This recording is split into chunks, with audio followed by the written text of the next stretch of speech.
रहा हूँ। नहीं, बन गई है, ठीक है। कैसर भाई के लिए जगह है। बहुत बहुत शुक्रिया जी। अहलन व सहलन कैसर भाई, क्या हाल चाल हैं? आवाज़ हक स्टाइल अस्सलामुअलैकुम। में आपको वेलकम कर लिया जरा। हाँ जी, वालेकुम अस्सलाम। अस्सलामुअलैकुम जनाब, कैसी भाई तबीयत है आपकी? अच्छा, अल्लाह ये के जो शुक्र। ऊपर से जो नीचे आते हैं ये ठीक तरीका है ना? मैंने लास्ट टाइम गुस्ताखी कर दी थी। आपने चिथड़े उड़ा दिए थे पिछली बार, ये किया था, ये देखें। ये और आप ये सहूलतें बता देते हैं तो साथ वो बता दिया करें ना, वो क्या कहते हैं कि तरीकाकार क्या है, हम्म, इंस्ट्रक्शनल मैनुअल जो होता है। वो तरीकाकार जरूर होता जरूर है ना। जरूर। कैसर भाई, वेरी वार्म वेलकम। और बड़ी मजे की गुफ्तगू चल रही थी, अगर आपने सुनी। वेरी डीप, एक जो है फिलोसॉफिकल गुफ्तगू थी, और एक ऐसी बात थी जो आपकी हमेशा खास रही है, क्योंकि आप इश्क की जुबान बहुत बोलते हैं। और किसी फारसी शायर ने कहा था कि मिल्लत इश्क अज हमा मिल्लत जुदा अस्त, आशिकारा मिल्लतो मजहब खुदा अस्त। ठीक है जी। तो आप तो फिर जारी बात है, सोहबत वाले हैं और मोहब्बत वाले हैं, तो आपसे तो निकाले जल्द हुए। बड़ा करम होगी। निकाले हुए। जाहिद निगाह कम से, आप कह रहे निकाले हुए। तो इकबाल जी जो है ना, एक दफा एक बुजुर्ग के पास मिलने के लिए गए, जो वलीउल्लाह मशहूर थे। जी तो जी। इकबाल वहां पर गए तो उसने चेहरा फेर लिया। उन हजरत ने, सरकार ने चेहरा फेर लिया। तो पूछने पर, जी जी। इस्तफसार करने पर इकबाल बड़े शर्मिंदा थे। तो उन्होंने पूछा, उन्होंने कहा, बुजुर्ग मैं बड़ी देर से टांगे का सफर, उस समय टांगे का सफर हुआ करता था, तो टांगे जी। पर सफर करके मैं आपके पास आया हूँ। बड़ा थका देने वाला सफर है। तो आपने अपना रुखे जेबा जो है वो किसी और जानिब मोड़ दिया है। तो मुझे बताएं तो सही कि मैं किस जगह पर गुस्ताखी कर बैठा हूँ। तो बुजुर्ग ने कहा कि तुम्हारे चेहरे पर सुन्नत रसूल नहीं है, ठीक है, तो तुम्हारी तरफ देखना भी मैं गवारा नहीं करता।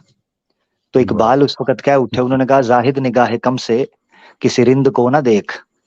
है जाहिद, निगाह कम से किसी रिंद को ना देख, न जाने उस करीम को तू है कि वो पसंद। वाह उसकी वाह वाह पसंद, वाह। उसकी पसंद का फैसला क्यों कर किया जा सकता है, जबकि उसने तो खबर दी ही नहीं तुम्हें।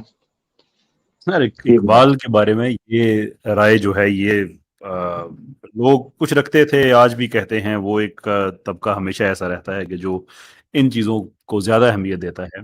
लेकिन देखें, जहाँ पे ये बुज़ुर्ग थे, ऐसे ही जो हमारे बुज़ुर्ग रहे हैं, ये लाहौर के पास है जो मंडी फैज़ाबाद और शरकपुर शरीफ, यहाँ के जो बुज़ुर्ग थे, ये इनकी एक ख़ास बात थी कि ये जमात कराते हुए रवायत के मुताबिक कि पहली सफ में क्लीन शेव आदमी को खड़ा नहीं होने देते थे। या दाढ़ी नहीं है तो पहली सफ में नहीं, पिछली में जाओ।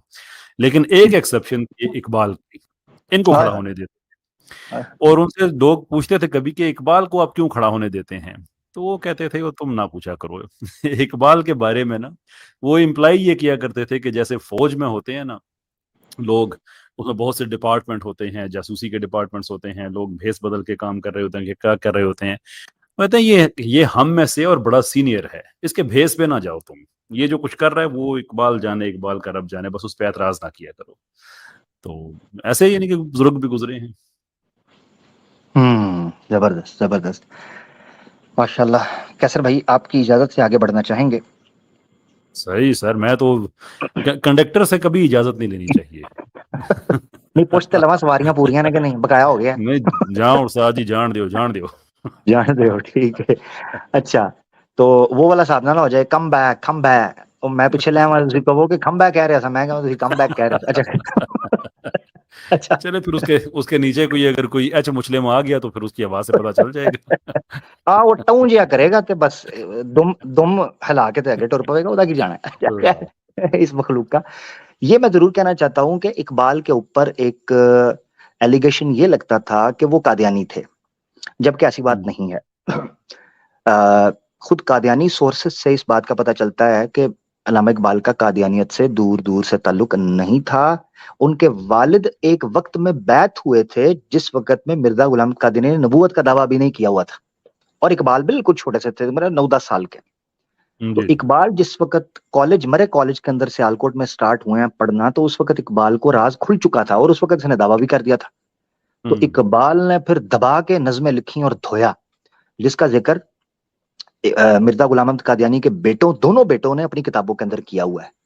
एक ने किताब लिखी सीरतुल महदी, पहली जिल्द के रवायत नंबर, जो कादियानियों की रवायतें हैं उसमें 858, कोई भी जाके चेक कर, सीरतुल महदी والیوم 1 858 یہ روایت پڑھیں، اس میں خود مانے ہیں کہ اقبال جو ہیں وہ کالج جاتے ہی ان کو چھوڑ چکے ہوئے تھے اور ان پر 4 حرف بھیج چکے تھے اور ان پر تنقید کرتے تھے، بلکہ اور ان کی تنقید پر انہوں نے ذکر کیا ہے کہ بڑی یوتھ کو اقبال نے قادیانیت سے دور کر دیا تھا، بچا لیا تھا اسلام جی کا بالکل پیغام دے کر.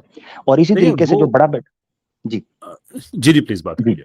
وہ جو بڑا بیٹا تھا اس کا میں ذکر کر دوں، اس نے خطبات محمود کے اندر ذکر کیا ہے کہ اقبال جو ہے وہ بڑی خطرناک نظمیں لکھا کرتے تھے جو کہ اس وقت شائع ہوتی تھیں اور بعض اوقات تو ریڈیو میں بھی پڑھی گئیں، جب نئی نئی یہ چیزیں پڑھی جاتی تھیں تو اس سے قادیانیت کا بڑا راز کھلا.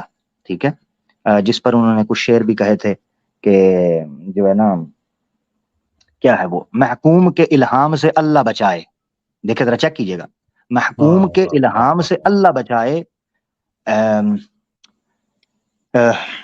ہاں ہے غارت گری یہ صورت اس طرح کر کے کچھ الفاظ ہیں، مثلا برگ صورت حشیش. ٹھیک ہے، جس میں دیکھوں گا، میں آپ کو سنا دیتا ہوں، مجھے یاد آ رہی تھوڑے سے میں نکال بھی لوں گا یہ وہ.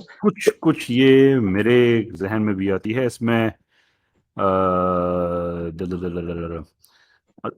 اس میں وہ خدا مست صحبت دیتی ہے کچھ اس طرح سے وہ ہے. نہیں وہ دوسرا ہے، محکوم کے الہام سے اللہ بچائے. کیونکہ یہ کہتا تھا نا، مرزا کہتا تھا کہ جناب انگریزوں کے تلوے چاٹو اور ان کی حکومت جو ہے نا وہ قبول کر لو. تو محکوم کے میں ایک منٹ نا، ابھی نکل آئے گی میرے وہ لیپ ٹاپ وغیرہ میں پڑھی ہے. محکوم کے جی الہام سے یہ لکھیں گے نا تو وہ اقبال کی نظم آ جائے گی. ہاں، الہام اور آزادی یہ نظم تھی اقبال کی، ریختہ کے اوپر آپ کو مل جائے گی. ریختہ اس وقت سب سے بڑی سائٹ ہے اردو کی ادبی، تو اس میں آپ کو بڑی چیزیں مل جائیں گی. وہ کہتے ہیں ہو بندہ آزاد اگر صاحب الہام آئے، کیونکہ وہ کہتے تھے مرزا قادیانی جو ہے وہ خود غلام ہے، تو یہ کیسے کہہ سکتا ہے میں نبی ہوں اور مجھے الہام آتا ہے. تو یہ نظم ہے ضرب کلیم کی، اسلام اور مسلمان، اور ریختہ میں اس کا ٹائٹل ہے الہام اور آزادی. تو اقبال کہتا ہے ہو بندہ آزاد اگر صاحب الہام ہے، اس کی نگاہ فکر و عمل کے لیے مہمیز. اس کے نفس گرم کی تاثیر ہے ایسی، اس کے نفس گرم کی تاثیر ہے ایسی، ہو جاتی ہے خاک چمنستان شرر آمیز. شاہین کی ادا ہوتی ہے بلبل میں نمودار. آئے ہائے ہائے، شاہین کی ادا ہوتی ہے بلبل میں نمودار، کس درجہ بدل جاتے ہیں مرغان سحر خیز. اس مرد خود آگاہ خدا مست کی صحبت، یعنی جو نبی ہوتا ہے آزاد. یہ والا مصرع میرے ذہن میں گھوم رہا جی تھا. جی بالکل. ہاں، اس مرد خود آگاہ خدا مست کی صحبت، دیتی ہے گداؤں کو شکوہ جسم و پرویز. کیا بات ہے. آگے وہ آخری الفاظ جو میں کہہ رہا تھا، محکوم کے الہام سے اللہ بچائے، محکوم کے الہام سے اللہ بچائے، غارت گر اقوام ہے وہ صورت چنگیز. ہاں ٹھیک ہے، تو غارت گر اقوام ہے وہ صورت چنگیز. تو اس میں عامر بھائی ایک زیادتی ہم یہ بھی کر دیتے ہیں کہ ہم کسی بھی سسٹم کو، کسی بھی شخصیت کو، ہم اس کے فائنل پروڈکٹ سے پہلے ہی ہم اس کو جج کرنا شروع کر دیتے ہیں. دیکھیں وہ زمانہ ایسا تھا کہ اس زمانے میں بہت زیادہ انفارمیشن نہیں تھی، بہت زیادہ پبلیکیشنز اس پیمانے پہ نہیں ہوتی تھیں، تو لوگ ایک دوسرے سے اگر کوئی متاثر ہو بھی جاتے تھے تو یہ کوئی اتنی بڑی بات نہیں تھی. بات یہ تھی کہ جب ان کی حقیقت کھل کے سامنے آ گئی تو پھر اس نے کیا کیا. تو وہ اقبال کا ہے کہ 4 دن چلے ٹھیک ہے، بتایا جاتا ہے کہ وہ 4 دن ان کا اٹھنا بیٹھنا رہا، لیکن the moment he realized، تو انہوں نے جو کرنے والی بات ہے کہ انہوں نے اس چیز سے، جیسے ابھی آپ نے کہا کہ مکمل طور پہ قطع تعلق کر لیا، بات ختم ہو گئی، اس کے خلاف انہوں نے کمپین کی اپنی شاعری کی صورت میں. یہ ہے وہ اصل چیز. باقی اب اقبال کا جو ایک فکری سفر رہا، مثال کے طور پہ یہ ریکنسٹرکشن آف ریلیجس فور ان اسلام میں جو چیزیں ریکارڈ کی گئی ہیں، بہت سی ایسی چیزیں ہیں جس سے اتفاق نہیں کیا جا سکتا.